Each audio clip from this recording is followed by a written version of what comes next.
با دوستان همدرد باش، چون خاک باش و گرد باش. دور از بری نامرد باش، یک روز باش و مرد باش. دور باش از فعلی زنی، از ناکسی و رهزنی. هرگز مکن تو منمنی، یک روز باش و مرد باش.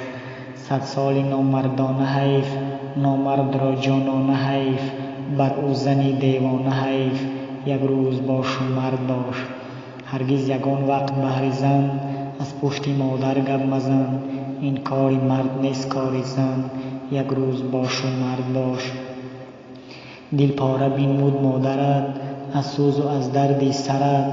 باشد همیشه در برت، یک روز باش و مرد باش. بین ما پدر را احترام، با مهر بر او کن سلام. با هستیش داری تو نام، یک روز باش و مرد باش. از فعل نامردانگی، کردن همه بیگانگی.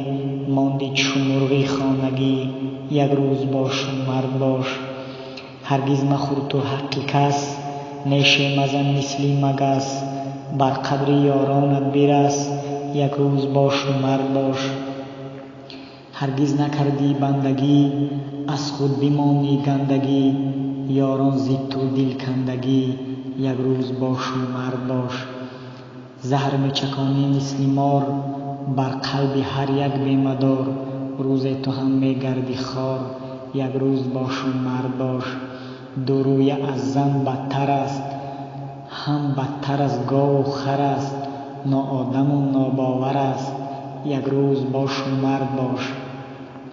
فخر تو از جاه و جلال، او می رود هرگز نباد. فردا بمانی در چه حال، یک روز باش و مرد باش. نعمت بدان از گردوگار، فرزند و پول و مال و یار. آخر خزان گردد بهار، یک روز باش و مرد باش. دوری مجوی تو از نماز، گوی بهر خدا راز و نیاز. درهای رحمت بهر تو باز، یک روز باش و مرد باش. از شر شیطان کن حذر، بر سوی رحمان کن نظر. دنیا نمی ارزد به زر، یک روز باش و مرد باش. این عمر ما تکرار نیست، جای غم و آزار نیست. سوز چو سوز نار نیست، یک روز باش و مرد باش. خواهی بمانی در بهشت، دور باش از هر فعلی زشت. باید عدالت را بکشت، یک روز باش و مرد باش.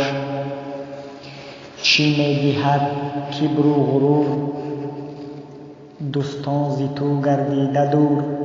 انجام کبرت زیر گور، یک روز باش و مرد باش. می گردی والله استخوان، از ذکر حق غافل نمان. می گویمت از سوز جان، یک روز باش و مرد باش. محکم پوری گیرد ثواب، نظمش اگر یک قطره آب. داری تو حق انتخاب، یک روز باش و مرد باش. با دوستان همدرد باش، چون خاک باش و گرد باش. دور از بر نامرد باش، یک روز باش و مرد باش.